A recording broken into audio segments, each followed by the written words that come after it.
বন্ধুরা, ফাল্গুনি রান্নাঘরে আপনাদের সবাইকে স্বাগত। আবারও চলে এলাম আপনাদের কাছে অন্য এক রেসিপি নিয়ে। তো সবজি দিয়ে বৃষ্টির দিনে ঝটপট কীভাবে খিচুড়ি বানাতে পারবেন বেশি স্বাদের, সেটাই আপনাদের কাছে আজকে আমি শেয়ার করব। আপনারা ভিডিওটা প্রথম থেকে শেষ অবধি পুরো দেখতে থাকুন আর আমার সাথে থাকুন। আজকে খিচুড়ির সাথে আমি পুঁই শাকের পাতার বড়াও বানাবো। তো ভিন্ন স্বাদের একদমই কীভাবে বানাবো দেখতে থাকুন। উনুনটাও ধরিয়ে দিয়েছি, কড়াইটা বসিয়ে দেবো উনুনে। আমি আজকে এই সবজির খিচুড়িতে মুসুর ডাল মুগ ডাল দুটোই দেবো। তো মুগ ডালটা আমি এখন শুকনো কড়াই ভেজে নেব।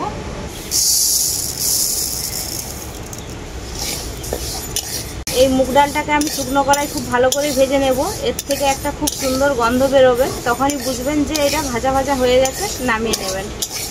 ডালটা খুব ভালো করে ভাজা হয়ে গেছে শুকনো কড়াতে, এখন আমি নামিয়ে নেব। তো আমি এখানে খিচুড়ির জন্য গোবিন্দভোগ চাল নিয়েছি, এই চালটা দিয়ে খিচুড়ি বানাবো। চাল আর ডালগুলো আমি একসঙ্গেই ধুয়ে নেব, তাই চালের মধ্যেই দিয়ে দিচ্ছি ডালটা। এর মধ্যে মসুরির ডালটাও দিয়ে দিচ্ছি, একসাথে খুব ভালো করে ধুয়ে নেব আমি।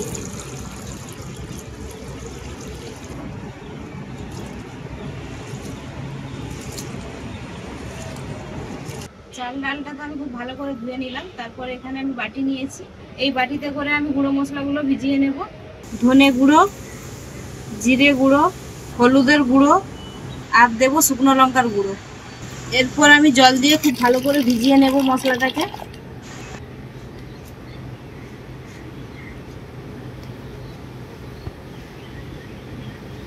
আমি কড়াইটা বসিয়ে দেবো উনুনে।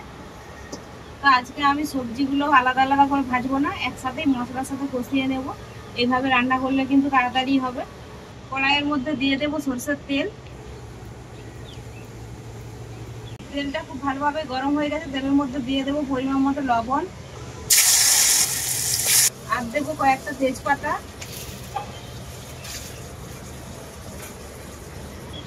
এখানে আমি থেতো করা আদাই নিয়েছি, থেতো করা আদাটা খিচুড়ির সাথে মুঠোও পড়বে আর খেতেও ভালো লাগবে।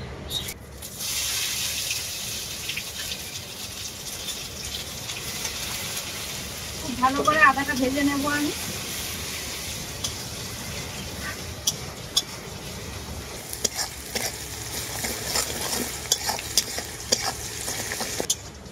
আদাটা আমি খুব ভালো করে ভেজে নিয়েছি, আদা থেকে খুব সুন্দর একটা গন্ধ বেরিয়েছে। এখন এর মধ্যে দিয়ে দেবো টমেটো কুচি।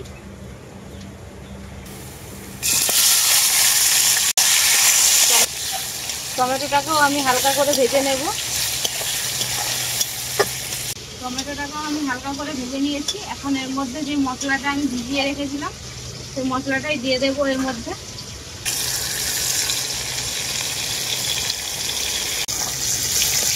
মশলাটাকেও আমি খুব ভালো করে কষিয়ে নেব।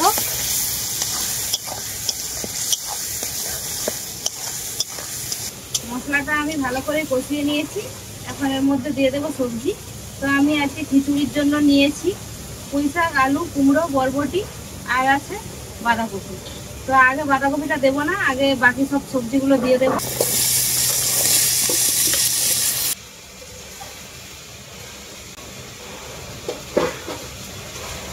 সবজিটাকে আমি আগে খুব ভালো করে নাড়াচাড়া করে নেব অল্প কিছুক্ষণ, তারপরে বাঁধাকপিগুলো দেবো এর মধ্যে।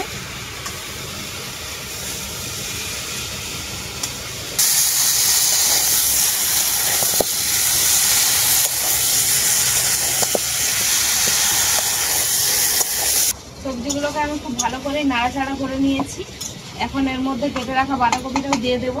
তো বাঁধাকপিটার সাইজটা আমি একটু বড় বড় করেই কেটেছি, না হলে খিচুড়ির মধ্যে খুঁজেও পাওয়া যাবে না।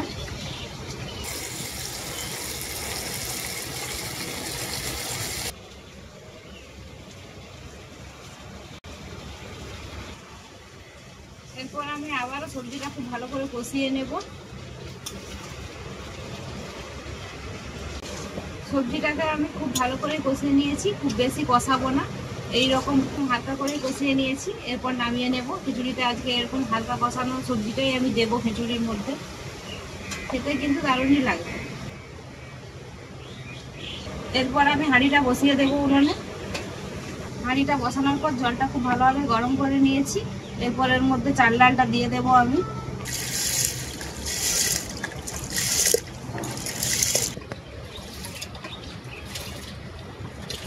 এর মধ্যে কষানো সবজিটাও দিয়ে দেব। সবজি কষানোর সময় আমি তো লবণ দিয়েইছিলাম, কিন্তু আমার মনে হচ্ছে লবণটা কম পড়ে যাবে, তাই আমি আরেকটু লবণ দিয়ে দিচ্ছি।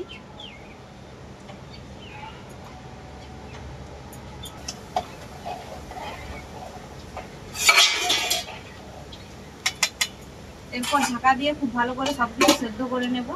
ওইদিকে খিচুড়িটা হতে থাক, এখানে আমি পুঁই পাতাগুলোকে এরকম কুচো কুচো করে কেটে নিয়েছি। তো এটা এখন বড়া বানিয়ে নেব, তার জন্য আমি ব্যাটারটা বানিয়ে নেব। এর মধ্যে দিয়ে দেব বেসন, পেঁয়াজ কুচি,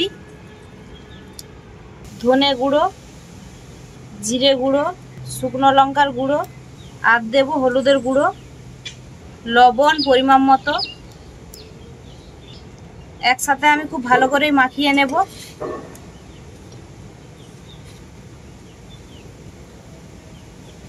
এর মধ্যে অল্প একটু জলও লাগবে, আমি জলও দিয়ে দেব।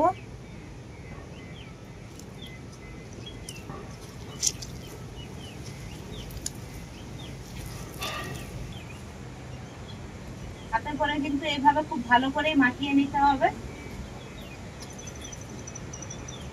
ব্যাটারটা আমি খুব ভালো করে বানিয়ে নিয়েছি পুঁই পাতা। তো এটা এখন এইরকমই রেখে দেবো কিছুক্ষণের মতো। খিচুড়িটা ভালো করে ফুটে গেছে, তো ঢাকাটাও খুলে নিয়েছি। অনেকটাই সেদ্ধ হয়ে গেছে, আরও কিছুটা সেদ্ধ হতে বাকি আছে। তো আর ঢাকা দেবো না, এমনিতেই খুব ভালো করে সেদ্ধ হয়ে যাবে এরপর। আর এটা কিন্তু নাড়াচাড়া করতেই থাকবো মাঝে মাঝে, না হলে কিন্তু নিচে লেগে যাবে।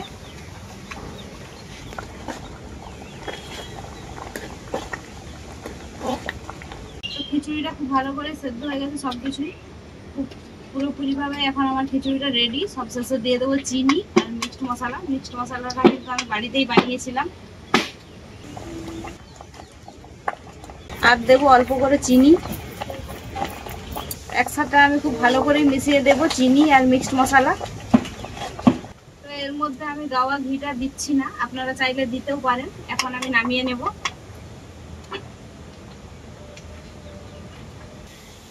খিচুড়িটা তো হয়ে গেল, এরপর পুঁই শাকের বড়াটা আমি বানাবো, তার জন্য কড়াইটা বসিয়ে দেবো উনুনে। কড়াইয়ের মধ্যে দিয়ে দেবো সরষের তেল। আমি সরষের তেলই দিচ্ছি, আপনারা চাইলে সাদা তেলেও বানাতে পারেন এই বড়াটা। এখন আমি পুঁই শাকের এই ব্যাটারটার সাথে দিয়ে দেবো এখন পোস্ত। পোস্তটা আগে থেকে দেবেন না, পোস্তটা কিন্তু ভাজার সময় দেবেন, তাহলেই কিন্তু এই বড়াটা খেতে ভালো লাগবে। এরপর পোস্তটাকে আমি খুব ভালো করে মেখে নেব একসাথে।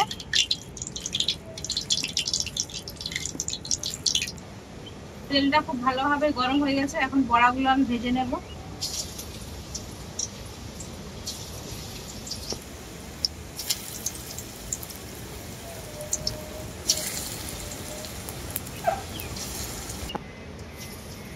বড়াগুলো এক পিঠটা ভাজা হয়ে গেছে, আর এক পিঠটা পাল্টে নেব।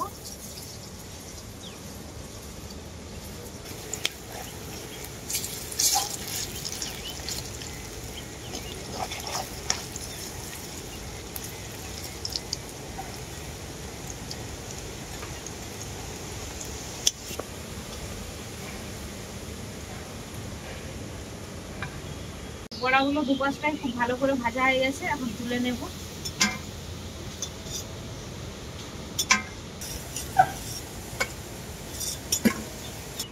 বাকিগুলো আমি একইভাবে ভেজে নেব।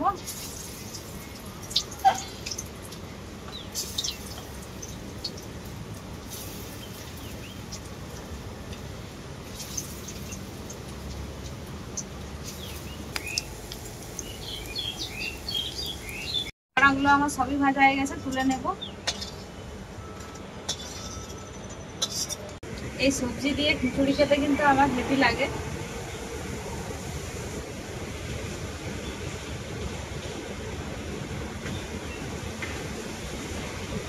কেমন হয়েছে পূজা খিচুড়িটা? গরম গরম খিচুড়িটা খেতে খুবই ভালো লাগছে। আর পকোড়াটাও দেখুন কত সুন্দর লাগছে দেখতে। পোস্তগুলো ওপর থেকে দেখতে কিন্তু দারুণই লাগছে, আর মুচমোচাও হয়েছে দারুণ সুন্দর।